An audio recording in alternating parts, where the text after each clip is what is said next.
pierde la mayoría que ha alcanzado, que le permite incluso reformar la Constitución, porque si la oposición alcanzó 113 diputados, para tener los 2/3 necesitaba 111. Con 111 ya tenía los 2/3 y podía impulsar y puede impulsar una serie de reformas. Si en vez de 113 se quedara con 100, pues tendría la 3/5 parte de los votos. Tendría algunas posibilidades, pero no la que le da los 2/3. Con la mayoría simple solo necesitaba 84, pero ellos iban por más que la mayoría simple para poder impulsar reforma en este Congreso, que es unicameral y tiene 167 diputados. 167 diputados que estaban bajo el control absoluto del chavismo. Ese panorama indiscutiblemente es distinto y nadie habría creído otra cosa, porque solo mediante un gran fraude se pudo haber variado una voluntad expresada de manera muy consistente en todas las encuestas. Moisés Naím publicó la semana pasada un artículo en el periódico El País que yo comenté en una pregunta que le hice a don Pedro Cetsé la semana pasada, y él hablaba de los tres caminos que tenía el chavismo. Uno era el de hacer un gran fraude y quedarse totalmente aislado en el plano internacional, proclamándose ganadores de unas elecciones que no tenían la menor posibilidad de ganar. El segundo camino era el que había anunciado Maduro, pues tratar de desconocer en términos institucionales el triunfo de la oposición. Lo que él dijo, vamos para la calle, incluso habló de un gobierno cívico-militar, como una respuesta a un posible triunfo de la oposición. Ese era el segundo camino. Y el tercer camino era el camino de reconocer el triunfo de la oposición.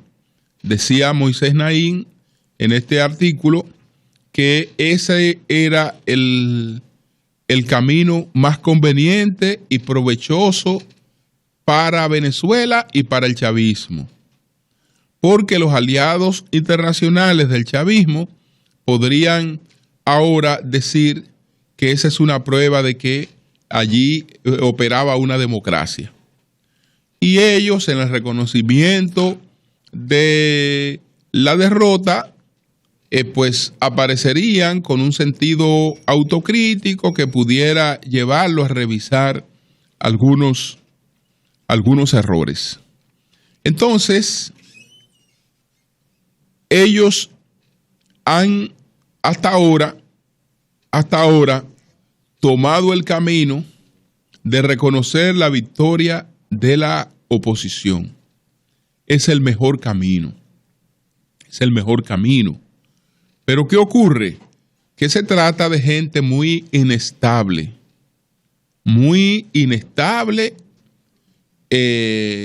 en términos políticos y muy desesperadas. Y no se caracterizan por tener una posición consistente.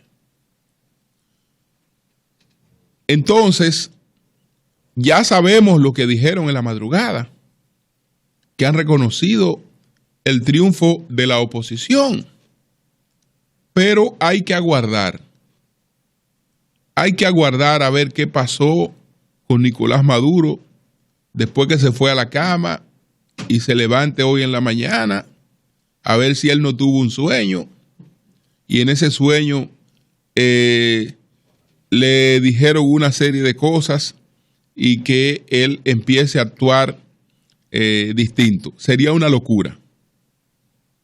Sería una locura. Entonces, bueno, sobre el papel de la mediación y sobre todo sobre el papel de la mediación del expresidente Leonel Fernández, si las cosas se quedan así, victoria abrumadora de la oposición reconocida por el gobierno, entonces en Venezuela se habrá producido un proceso en el que hubo respeto a la voluntad popular y en ese marco tiene que haber un mérito de quienes contribuyeron con el desarrollo de ese proceso. Y desde luego que esta comisión de observación de UNASUR que encabezó el expresidente dominicano, Leonel Fernández, tiene su papel muy importante. Pero ¿qué ocurre? Lo mismo. Estamos ante gente sumamente inestable. ¿Y qué ocurre? ¿Ustedes creen que ellos van a amanecer mirando sus propios errores y diciendo lo que ha ocurrido lo compramos, nos lo ganamos nosotros por locos viejos que somos, por actuar como hemos actuado? No, ellos van a empezar a buscar culpables. Van a empezar a buscar culpables. Y los culpables son todos aquellos que ellos entiendan que hayan contribuido con esta situación. Desde un empleado público que se entienda que no fue a votar, que no se movilizó, desde algún compañero que no se movilizó, hasta todo el que contribuyó con darle legitimidad a esta victoria de la oposición. Es decir que ahí también es temprano para medir consecuencias, todavía, porque nadie sabe lo que haga, pero Venezuela debe cambiar. Un país con el nivel de inflación más alto de toda la región. Un país con los niveles de inseguridad más altos, con una falta de, digamos, de respeto a las libertades públicas en lo más elemental, al extremo de que hoy todavía no hay un solo medio de comunicación en Venezuela, ni estatal ni privado, que haya publicado el apresamiento en Haití de 2 sobrinos de la primera dama de ese país que estaban en narcotráfico, que estaban en una red de narcotráfico que venía siendo seguida desde hace tiempo. Esa es una información que se conoce en toda la región y que en Venezuela no ha sido publicada. ¿Por qué? Porque no hay libertad de expresión en Venezuela, no se respeta la libertad de expresión. Este panorama empezará a marcar cambios, pero son cambios muy traumáticos, porque hay un gobierno enloquecido en el poder, totalmente enloquecido, y un individuo que ya ustedes saben que es capaz de cualquier cosa cuando está apoderado de la sinrazón. Entonces, esperemos, porque no creo yo que esta de la madrugada de ayer sea su última reacción con relación a este proceso electoral. Son las 7:20 minutos. El sol de la mañana. El sol de la mañana. Antes del próximo comentario, yo quiero saludar lo que ocurrió con la Autoferia Popular. Una demostración de lo que está ocurriendo con la economía dominicana. Aquí se vienen haciendo cosas que son importantes, que demuestran lo que mucha gente no quiere ver. 3.100 millones de pesos colocó esta feria en un fin de semana. 2.583 vehículos. Esto quiere decir que hubo 2.583 personas que calificaban para préstamos bancarios. Es decir, que tenían la capacidad financiera para poder calificar para esto. Entonces, eso tiene que estar expresando algo, como otros acontecimientos que se han producido.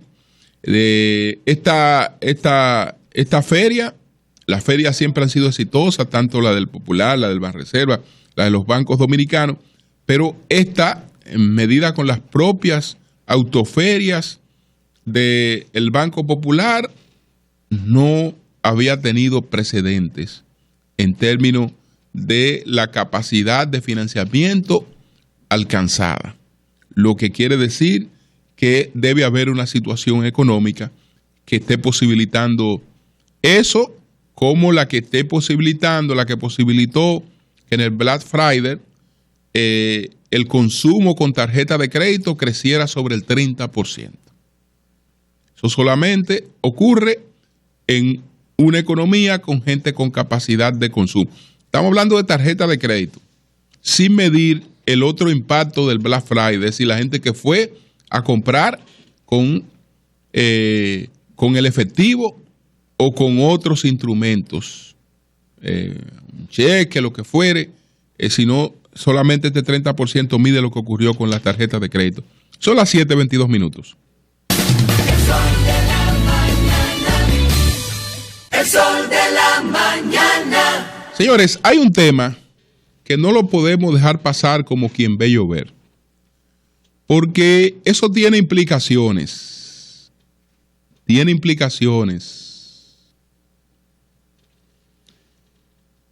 El Partido Revolucionario Moderno, por segunda vez, pospone sin fecha fija la celebración de sus convenciones. Si eso fuera un problema para el Partido Revolucionario Moderno solamente, yo no lo incluyera en un comentario.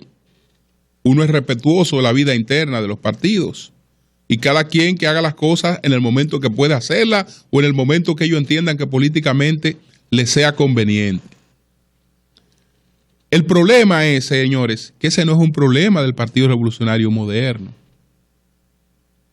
Ese es un problema que puede tener graves repercusiones en el proceso electoral venidero. ¿Por qué? Porque hay plazos fatales, que son plazos de ley. Y todo lo que se coloque por encima de esos plazos de ley está en la ilegalidad. Entonces, ¿qué ocurre? Que el 15 de marzo vence el plazo para la inscripción de candidaturas. Vencido este plazo, no se pueden aceptar inscripciones de candidaturas. Me preocupó mucho en la conversación con Héctor Guzmán, que es una persona bastante experimentada y extendida en esta materia. Y hay que recordar que ese Héctor Guzmán que conversaba con nosotros hace unos días aquí en El Sol de la Mañana fue uno de los principales asesores en la formación del partido de Álvaro Uribe, el partido de la U, que ganó varias elecciones en Colombia y está todavía como uno de los principales partidos de ese país. Y ese partido se formó tomando muy en cuenta la experiencia, de el país donde hay un sistema de partidos más sólido, que es la República Dominicana. Es decir, los asesores, los que contribuyeron con la formación de ese partido, los que diseñaron ese partido, estudiaron muy bien el modelo dominicano para introducirles cambios, sus perfecciones, todo por el estilo, y tomaron eso en cuenta. Entonces, ¿qué explicaba Héctor Guzmán? Señores, es que la mecánica de ese asunto no se resuelve en 2 meses. No se resuelve en 2 meses. Todo lo que implica prepararse, usted tener preparadas sus candidaturas para inscribirla antes del 15 de marzo, no puede un partido político resolverla en 2 meses. ¿Por qué ustedes creen que un partido político que en todas las encuestas y sobre toda duda está colocado como el principal partido del país, algunas como el único prácticamente, pero vamos a decir que el principal partido del país,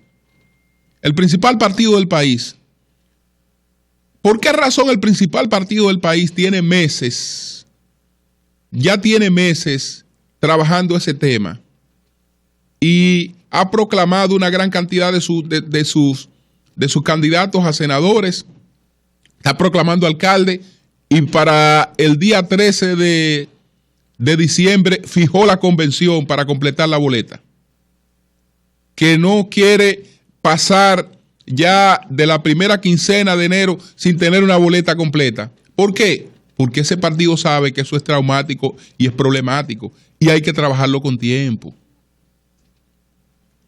Después esos partidos tienen que ponerse a verificar el cumplimiento de la cuota de la mujer y hacer una serie de cosas para la que se necesita tiempo y una maquinaria dedicada específicamente a eso.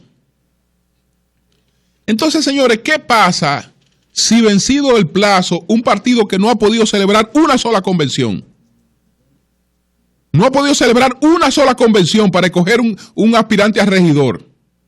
Aparte de las primarias que hizo para escoger su candidato presidencial, no ha podido hacer media convención para escoger un candidato a regidor. No la ha podido hacer. Entonces, ¿qué ocurre? Que vence el plazo, el problema lo tiene ese partido, no, el problema lo tiene la legitimidad del proceso. Porque usted se imagina un proceso en el que el principal partido no pueda inscribir una buena parte de sus candidaturas. ¿Qué va a decir ese partido? Ese partido va a decir que eso fue culpa de sus debilidades, que esa fue culpa de que ese partido no tiene estructura, de que es una culpa interna. No, ese partido le va a echar la culpa al proceso y va a empezar con cuestionamiento al proceso, porque no va a admitir su debilidad y menos cuando va a buscar votos. Es decir, la culpa de eso la va a pagar la legitimidad, la van a querer pagar con la legitimidad del proceso. Y lo grande del caso es que tendrían aliados importantes para lograr eso. Tendrían aliados importantes porque ante el convencimiento de que en este país, hoy, señores, y uno siempre trata de hablar con la mayor objetividad, hoy, si usted tiene 2 dedos de frente, sabe que en la República Dominicana no está en competencia la candidatura presidencial. Que lo que está en competencia es el porcentaje con el que Danilo se queda o el porcentaje con el que Luis se posiciona. Pero hasta hoy, si no se produce un cataclismo, un cambio grande hacia los próximos meses, al día de hoy, no se ha puesto en competencia la candidatura presidencial. Entonces, hay sectores fácticos que ya dan eso como un hecho consumado. No, el fuñido PLD es el buey con el que hay que arar. Ese es el buey con el que hay que arar. Ahora, vamos a tratar entonces de que su triunfo sea pierda legitimidad. Vamos a tratar de que su triunfo pierda legitimidad para que tengamos un próximo gobierno más debilitado y para ver si desde ya destruimos la amenaza de que esa gente se quede en el 20. Entonces, ustedes se imaginan el tremendo lío que tendríamos en este país si el PRM no se prepara para participar en las elecciones, que hasta ahora no está preparado. Hasta ahora no está preparado, señores. No ha podido hacer media convención. Media convención, e incluso ha criticado muchísimo la falta de democracia en los otros partidos, y lo que ha proclamado hasta ahora son señalamientos. Son señalamientos porque no ha podido hacer media convención. Entonces eso es muy preocupante. Enero es un mes corto. Enero es un mes corto. Lo que usted no planificó en diciembre, usted no lo va a hacer en enero. Si cuando usted pospone esa convención, no tiene por lo menos la posibilidad de decir, mira, esto se va a hacer el 10 de enero. Desde que pase Reyes estamos votando. Esto se va a hacer el día 8 de enero. El día 9 de enero estamos haciendo convención. No, esa gente no tiene fecha fija de eso. Eso es grave. Eso es grave. Eso puede traer serios problemas al proceso electoral. Y no son problemas del PRM. Son problemas de la legitimidad de un proceso. Porque ¿quién cree en los resultados de unas elecciones donde el principal partido de oposición no está en capacidad de participar? Hasta ahora no se han preparado ni han mostrado que en el tiempo que queda puedan resolver lo que no han resuelto en meses. Cambio y fuera. El sol de la mañana. Soy el patrón que te llena.